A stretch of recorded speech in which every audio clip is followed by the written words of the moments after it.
जयश्री बालाजी की hello student. पिछले video में अपन ने व्यष्टि और समष्टि अर्थशास्त्र के बारे में पढ़ा था। चैप्टर नंबर 1 चल रहा है जो अपने। अब अपन नेक्स्ट टॉपिक स्टार्ट करते हैं। नेक्स्ट टॉपिक का नाम है, जैसे कि बोर्ड में आप देख रहे हैं, उत्पादन संभावना सेट। उत्पादन संभावना सेट शुरू करने से पहले मैं आपको 1 नंबर का एक क्वेश्चन बता देती हूँ कि 1 नंबर का क्वेश्चन पूछा जाता है, जीवन की आधारभूत आर्थिक गतिविधियों के नाम बताइए। तो 1 नंबर के क्वेश्चन के अंदर इसकी 3 गतिविधियां, नंबर 1 उत्पादन, नंबर 2 विनिमय और नंबर 3 उपभोग। अब कोई वस्तु का अपन उत्पादन करते हैं, फिर उस वस्तु का उत्पादन करने के बाद, जैसे आपने वस्तु विनिमय प्रणाली पढ़ा था, 10वीं में भी पढ़ा है और 11वीं में भी थोड़ा बहुत टॉपिक है। विनिमय का मतलब होता है लेन देन, एक वस्तु के बदले में दूसरी वस्तु लेना या एक वस्तु के बदले में पैसे लेना। उसी के माध्यम में हम अपन की जरूरत की चीज खरीद कर बाद में उसका उपभोग किस प्रकार से करते हैं। तो ये सेकंड टॉपिक स्टार्ट करने से पहले मैं आपको ये 1 नंबर का क्वेश्चन बता रही थी कि ये 3 आधारभूत आर्थिक गतिविधियां मानी जाती हैं, जो है कि उत्पादन, विनिमय और उपभोग। चलिए अपना नेक्स्ट टॉपिक स्टार्ट करते हैं, उत्पादन संभावना सेट। इसका दूसरा नाम और है सीमांत उत्पादन संभावना सेट। सीमांत उत्पादन संभावना सेट। इसके सामने मैंने आपके एक टेबल बनाई है। टेबल के अंदर 3 टॉपिक डाले हैं, संभावनाएं, अनाज, कपास। 5 मैंने संभावनाएं लिखी है, A B C D E, और अनाज का टॉपिक डाला और कपास का टॉपिक डाला। ये शुरू करने से पहले, इस टेबल के बारे में बताने से पहले मैं इसकी परिभाषा बता देती हूँ कि उत्पादन संभावना सेट होता क्या है। सुनिए ध्यान से। उपलब्ध संसाधनों की मात्रा, उपलब्ध संसाधनों की मात्रा तथा उपलब्ध प्रौद्योगिकी ज्ञान द्वारा उत्पादित की जा सकने वाली उपलब्ध संसाधनों की मात्रा तथा उपलब्ध प्रौद्योगिकी ज्ञान द्वारा उत्पादित की जा सकने वाली वस्तुओं एवं सेवाओं के सभी संभावित सहयोग के समूह को उत्पादन संभावना सेट कहा जाता है। अब उत्पादन संभावना सेट होता क्या है, ये आपको मैं डायग्राम के माध्यम से बताऊंगी, लेकिन इससे पहले आपको एक एग्जांपल समझाती हूँ कि अपन ने 5 संभावनाएं लिखी है। 5 संभावनाएं लिखी है, कौन कौन सी लिखी है? A B C D E, A B C D E। एक अपन ने अनाज का एग्जाम्पल लिया है। एक पहली मैंने उत्पादन की मात्रा डाली है 0, फिर दूसरी लिखी है 1, 3 नंबर लिखी है 2, 4 नंबर लिखी है 3, 5 नंबर लिखी है 4। अब कपास का ऐसे ही अपन ने दूसरी वस्तु लिया है। अब इसमें एक टॉपिक साथ साथ में एक और समझाऊंगी मैं आपको, अवसर लागत। लेकिन ये समझाने से पहले इस एग्जाम्पल को अपन हल करते हैं। देखिए दूसरी वाली वस्तु को कैसे बनाना है।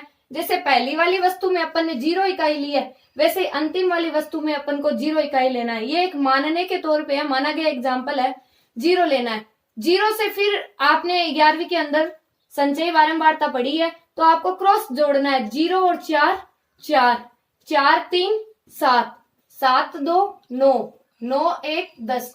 इस प्रकार से ये पूरी टेबल तैयार होती है कि अनाज की मात्रा तो हुई आपके 0 1 2 3 4,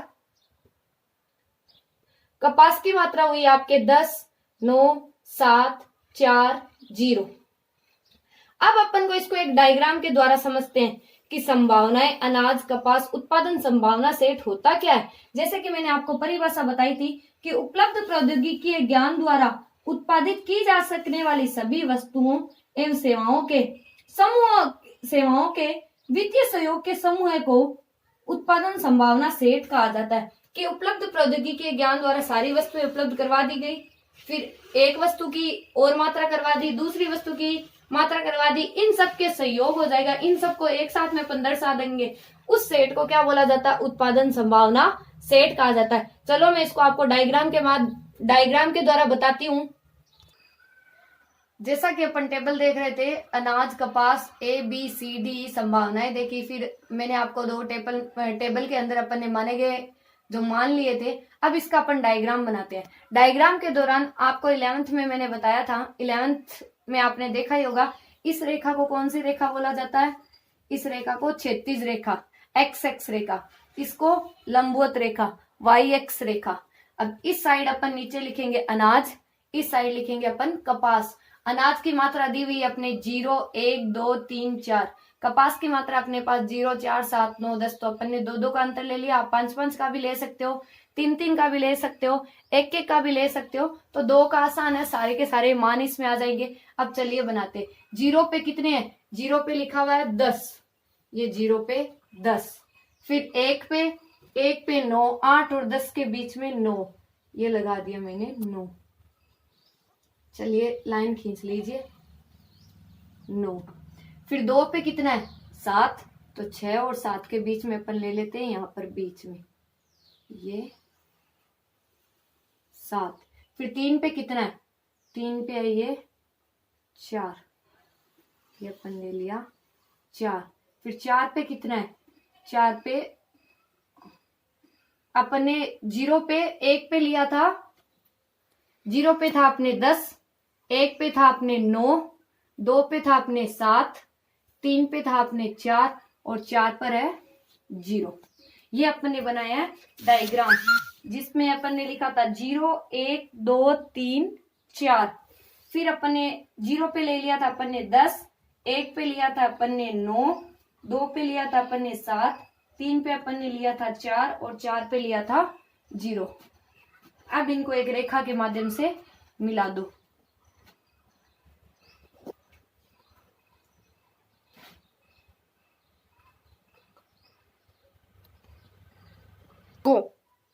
अब अपन इन रेखा को पूरा मिला देंगे। मिला दिया अपन इन पॉइंट को।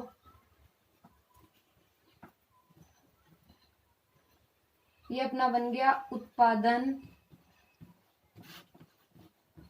संभावना सेट। क्या परिभाषा बताई थी? अपन ने अनाज लिया था, एक दूसरी वस्तु अपन ने कपास ली थी।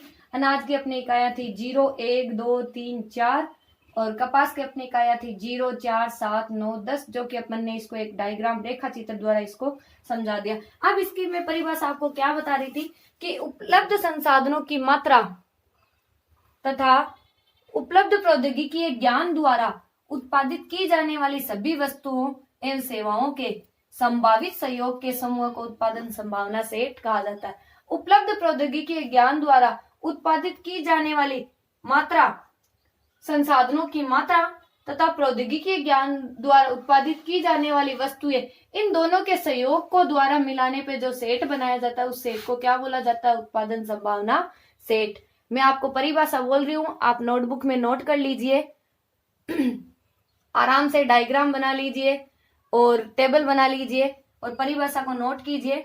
उपलब्ध संसाधनों की मात्रा, उपलब्ध संसाधनों की मात्रा तथा उपलब्ध प्रौद्योगिकी ज्ञान द्वारा, उपलब्ध प्रौद्योगिकी ज्ञान द्वारा उत्पादित की जा सकने वाली सभी वस्तुओं एवं सेवाओं के सभी संभावित सहयोगों के समूह को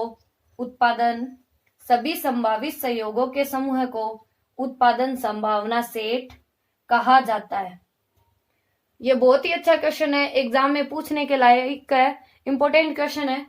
उत्पादन संभावना सेट कहा जाता है। सीधा पूछता है उत्पादन संभावना सेट को समझाइए या सीमांत उत्पादन संभावना सेट को समझाइए।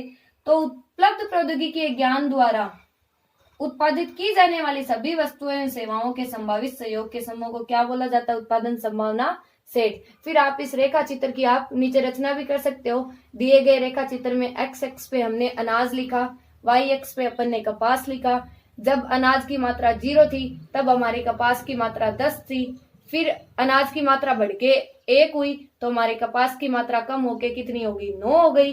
फिर अनाज की मात्रा बढ़ के 3 हुई तो हमारे कपास की मात्रा कितनी होगी? 7 हो गई। फिर हमारे 2 थी तब हमारे अनाज की मात्रा कम होके 7 हो गई। फिर हमारे बढ़ के 3 हुई तो हमारे कपास की मात्रा घट के कितनी हो गई? 4 हो गई। फिर हमारे 4 हुई तो अनाज की मात्रा 4 हुई तो कपास की मात्रा घट के कितनी होगी? 0 हो गई। तो ये आप इसकी रचना भी कर सकते हो। ये आपके आराम से क्वेश्चन 4 नंबर का, 2 नंबर की परिभाषा भी पूछी जाती है या डायग्राम सही समझाइए तो 4 नंबर का डायग्राम सहित भी समझाया जाता है। इसी के रिलेटेड एक क्वेश्चन और उठता है, अवसर लागत किसे कहते हैं?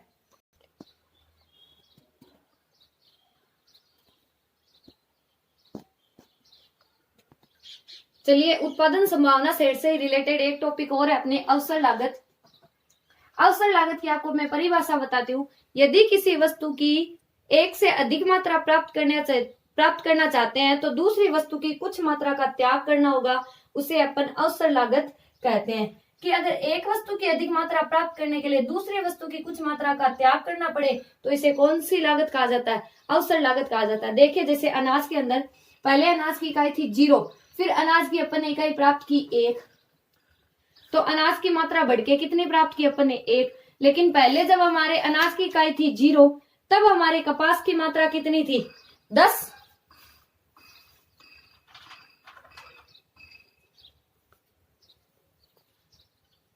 उनको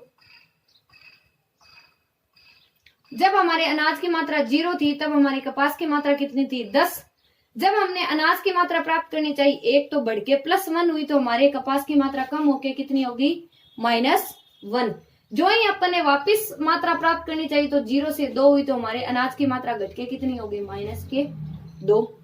फिर जो ही अपन ने वापिस प्राप्त करने 3 हुई तो इधर कम होके कितनी हो गई? 3। फिर हमने वापस प्राप्त करनी चाहिए 4 हुई तो इधर कम होके कितनी हो गई? 4। कहने का मतलब यह है कि अगर एक वस्तु की अधिक मात्रा प्राप्त करना चाहते हैं तो दूसरी वस्तु की कुछ मात्रा का त्याग करते हैं तो उसे कौन सी लागत बोला जाता है? अवसर लागत बोला जाता है। एक वस्तु की अधिक मात्रा प्राप्त करने के लिए दूसरी वस्तु की कुछ मात्रा का त्याग किया जाता है तो उसे अवसर लागत कहते हैं। इसका नेक्स्ट टॉपिक डाल के लिख लेना, इसी के नीचे उत्पादन संभावना सेट के नीचे अवसर लागत, कि यदि एक वस्तु की अधिक मात्रा प्राप्त करना चाहते हैं तो दूसरी वस्तु की कुछ मात्रा का त्याग किया जाता है तो इसे अवसर लागत कहा जाता है। तो इससे रिलेटेड अपने 2 हुए, उत्पादन संभावना सेट, अवसर लागत। एक और है सीमांत अवसर लागत, वो भी इसके जैसा एकदम सेम ही है कि पहले आप इसको नोट कर लो अवसर लागत को।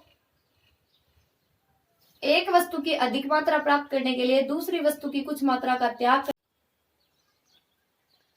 हेलो जयश्री वाला जी की हेलो स्टूडेंट।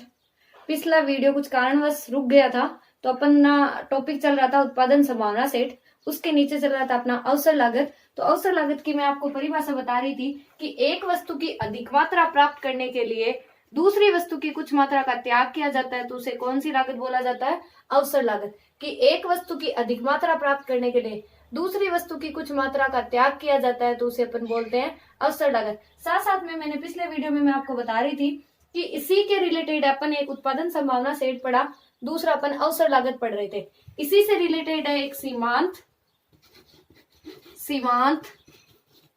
अवसर लागत। सेम ही है, दोनों एक जैसे ही है, सिर्फ नाम का परिवर्तन है और कुछ नहीं है।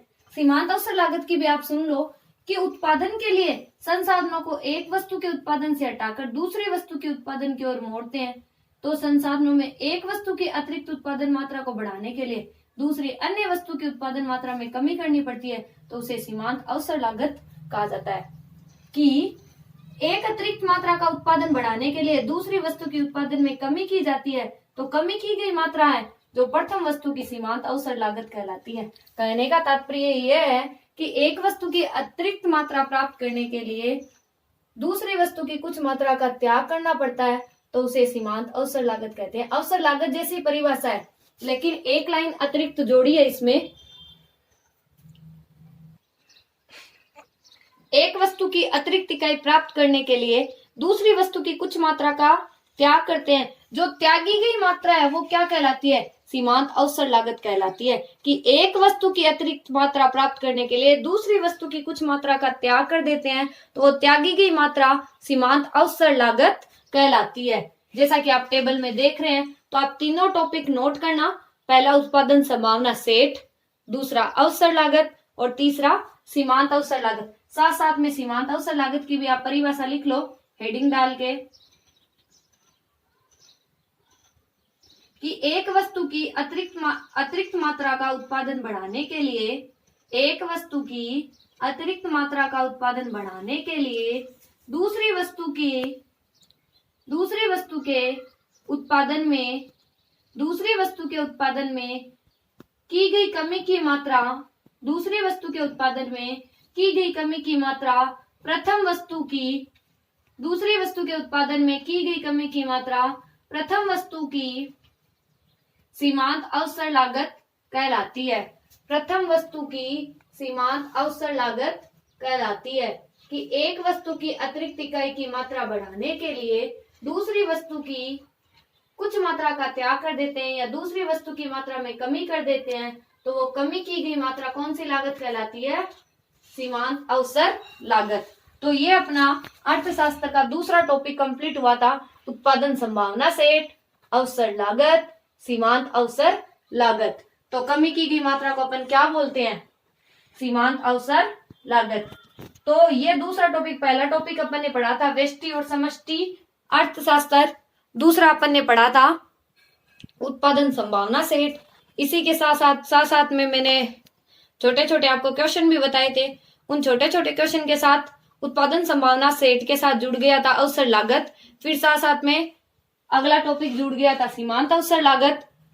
अब एक छोटा सा टॉपिक और है अर्थशास्त्र की मान्यता। ये मैं पिछले वीडियो में ही आपको कनेक्ट कर देती, लेकिन कोई कारणवश पिछला वीडियो बीच में रुक गया, तो ये दोबारा छोटा सा वीडियो मैं बना रही हूँ। तो इसी के साथ अपन इसके साथ एक छोटा सा टॉपिक और कर लेते हैं, अर्थशास्त्र की मान्यताएं। तो अपने 3 टॉपिक कंप्लीट हो जाएंगे। जो ये अपने अवसर लागत, सीमांत अवसर लागत पढ़ लिया, तो नेक्स्ट एक छोटा सा टॉपिक है अर्थशास्त्र की मान्यताएं। वही 1 नंबर के क्वेश्चन में पूछ सकते हैं या 2 नंबर के क्वेश्चन में। तो इसमें मैंने कुछ 6 मान्यताएं आपके सामने लिखी है। पहली मान्यता लिखी है मैंने, अन्य बातें समान रहे। अन्य बातें का मतलब होता है, जैसा कि अपन chapter number 2nd, 3rd, 4th में चलेंगे तो इसमें आपको ज्यादा समझ में आएगा कि अन्य बातें क्या समान रहे। अन्य बातें में उपभोक्ता की आदत, उपभोक्ता की मांग, उपभोक्ता की फैशन, रुचि, उसी के अनुसार अन्य बातें को बोला गया है। 2 नंबर है आर्थिक इकाई की विवेकशीलता। जो आर्थिक इकाई ली जाती है, जो आर्थिक इकाई निर्धारित की जाती है, तो उसकी विवेकशीलता क्या होती है, उसको किस तरीके से उपभोक्ता निर्णय लेता है, उपभोक्ता का विवेकशील होना भी जरूरी। तीसरा आर्थिक मानव, कि आर्थिक मानव भी सही तरीके से होना चाहिए। नंबर 4 साम्य संतुलन की प्रारंभिक दशा। साम्य संतुलन का यहाँ पे अर्थ बताया गया, जहाँ पे मांग और पूर्ति को बराबर बताया गया, जहाँ न लाभ की स्थिति न हानि की स्थिति, वह साम्य होता है। 5वां बताया विशेष सामाजिक, राजनीतिक व आर्थिक संस्थाओं से संबंधित, सामाजिक दृष्टिकोण से होना चाहिए, राजनीतिक दृष्टिकोण से होना चाहिए, आर्थिक गतिविधियों से होना चाहिए, इन सब से संबंधित होना चाहिए। 6 जीव विज्ञान व भूगोल से संबंधित, जीव विज्ञान और भूगोल से संबंधित भी भौगोलिक रचनाओं के द्वारा संबंधित होना चाहिए। तो ये कुछ मैंने अर्थशास्त्र की मान्यताएं लिखी है। पहली अन्य बातें समान रहे, दूसरी आर्थिक इकाई की विवेकशीलता, तीसरी आर्थिक मानव, चौथी है साम्य व संतुलन की प्रारंभिक दशा, 5वीं विशेष सामाजिक, राजनीतिक व आर्थिक संस्थाओं से संबंधित, और 6ठी है जीव विज्ञान व भूगोल से संबंधित। ये कुछ मैंने अर्थशास्त्र की मान्यताएं लिखी है। आप इसको अपनी नोट्स वाली बुक में साथ साथ में नोट करते जाइएगा, इसको नोट कर लीजिए।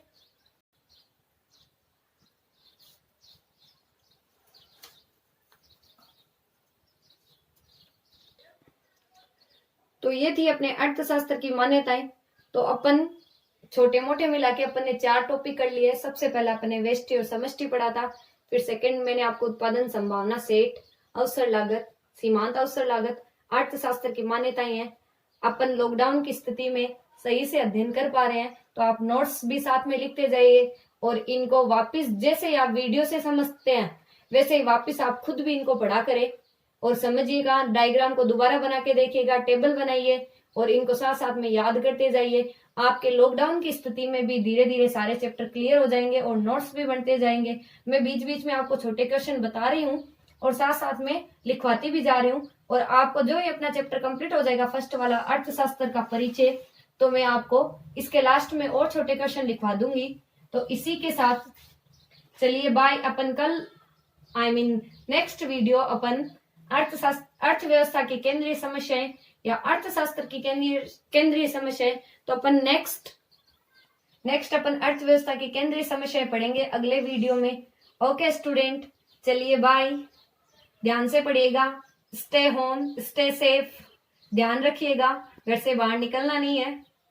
चलिए, जितनी सुरक्षा, सबको सुरक्षा बरतनी है। और जय श्री बालाजी की। Okay bye.